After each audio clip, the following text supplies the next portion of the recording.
very special conversation with Professor Vincent Gouttebarge, the chair of the IOC, mental health group, and obviously wears a number of other hats. Some very important points, and we are doing this on the occasion of World Mental Health Day. How important is this as a subject for the IOC, Professor? Because there's a lot of work that is going on, at least over the last few years. I've been reading about it. My friend Abhinav Bindra keeps talking about. I've read your toolkit. It's very impressive, interesting, and insightful work going on. And as the chair, how important is this subject for the IOC? Well, I think it is important for the IOC, obviously.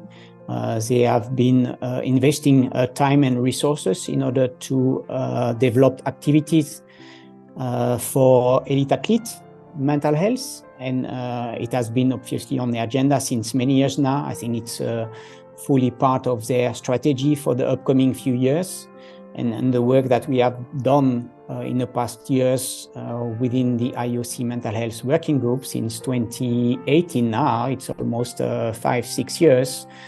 Yeah, I mean, it's a great testimony that the IOC is putting the mental health of elite athletes on a very high level of priority within the context of elite sport. And I must say it is more or less the same, in other kind of sport industries, such as the professional football industry or the professional rugby industry. Thanks to many elite athletes who have spoken about their mental health challenge during and after their career. Thanks to them, obviously, we are now on the move, and we are developing a lot of initiative in order to pay attention to the mental health of elite athletes. That was my next question. But before that, can you just give me a little bit of an insight for an Indian audience about the working of your group at the IOC, please? Well, as a consequence of the first IOC consensus statement on mental health in elite athletes, a smaller group of experts were set up called the IOC Mental Health Working Group. I am the chair of this group, and we are relying on a total of 10 experts widespread through different continents. And Abhinav Bindra from India is one of our members, and he's representing obviously the athlete voice, which is of course very important in order to make sure that all resources and all activities that we are doing is obviously fitting the mind of athletes. It's very important. There are a lot of misconceptions on mental health, Prof. There are a lot of misconceptions. Your thoughts about it? Well, there is a misconception because mental health is just not easy to define neither. Mental health is a spectrum with an extreme positive side, which is synonym of optimal performances. You need to have good mental health and good mental skills in order to perform well as an elite athlete.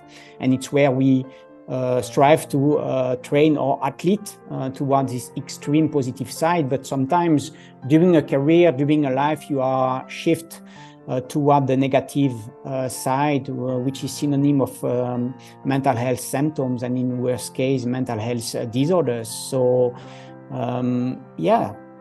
sooner or later, as a human being and as an athlete, you are exposed to this negative side, to mental health symptoms and disorders. And it's not an ending story, because obviously we have some great support and some great treatment in order to recover from that. But this spectrum from the positive to the negative side, I think it's one of the reasons why there is some ambiguity about the concept of mental health.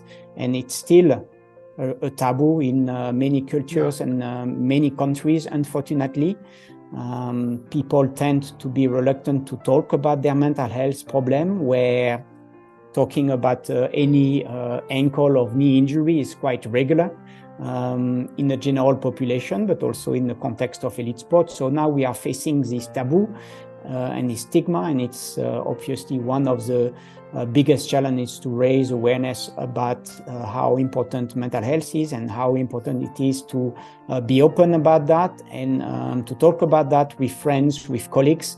And I think the clear message to give is it's okay to not be okay, you know, it's not the end of the world. Three final questions. That's a very, very nice line you said. It's okay not to be okay. What do you think ecosystems and organizations need to do, Prof, to increase awareness and to obviously tackle the issue head on? Well, I mean, you need to put that on the agenda within your sport context, for instance. So you need to make sure that, for instance, the medical staff, which is typically based on a sport medicine physician with some consultant directed toward the physical health of the athlete. Think about the cardiologist or an orthopedic surgeon. They also need to put in, for instance, a psychologist or a sport psychiatrist within the medical staff as well. That start that way. There is many medical committee, you know, across sport and across sport bodies. I think one of the members of those medical committees should be a mental health professional as well. And obviously running and developing campaign in order to tackle the stigma related to mental health is also something that sport stakeholders should think about. And last but not least, we screen our elite athlete for many health conditions at the start of a season or every second season. For instance, for cardiovascular abnormalities or orthopedic condition, you know, knee injury, ACL rupture and stuff like that. Equally important, we need to screen athletes for mental health symptoms and disorders at the start of a sports season or through a sports season as well. Next question. That is actually my next question, Prof. Sorry to interrupt. That prevention is better than cure is always, we say that, right? So how do you prevent? I mean, how do you try and preempt issues snowballing? Thoughts on that? Education, so education toward awareness and how it is important, providing obviously some tools to the athlete in order to become even more resilient than they already are. And last but not least, as you would mention, prevention is better than care. And it's why we need to screen athletes for the potential occurrence of mental health symptoms and disorders. And if you identified those athletes that might be at risk to report mental health symptoms as early as possible, this identification, then you are enabled to implement some support measure that might prevent those athletes to report mental health symptoms at the end. And I think, prevention is a key. Final question, how best to treat a case? Obviously, there will be specifics based on case to case, but how best to treat a case? Well, generally, we rely on three main components. The first one, I already spoke about that, it's education, what we call mental health literacy, in order to make sure that the athlete is understanding what do we mean with mental health symptoms, with mental health disorders, so that he or she get an understanding of the subsequent step in the treatment. And the second step of the treatment is psychotherapy, you know, this regular session that we have with athletes. I think it's a most favorable type of treatment that we can offer to athletes. And last but not least, in some cases, you obviously have some medication that are needed. Those medication obviously needs to comply with the WADA regulation, and we need to be careful with some side effect as well. But in some cases it is needed, and that does not mean that the athlete cannot perform optimally while taking some medication.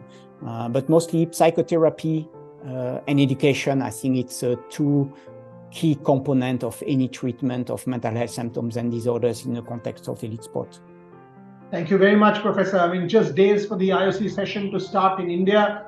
Today, 10th of October, World Mental Health Day, is when we are airing this special conversation with Professor Vincent, the chair of the IOC group on mental health, and some extremely insightful, pertinent, and relevant observations coming from Professor Vincent. Thank you very much for your time. Thank you very much. Thanks for speaking to me, and hopefully this will generate much more awareness and give people an insight, athletes an insight into the issue. And his line that I'm taking away, it's okay not to be okay. I will remember that. Thank you very much. Thank you.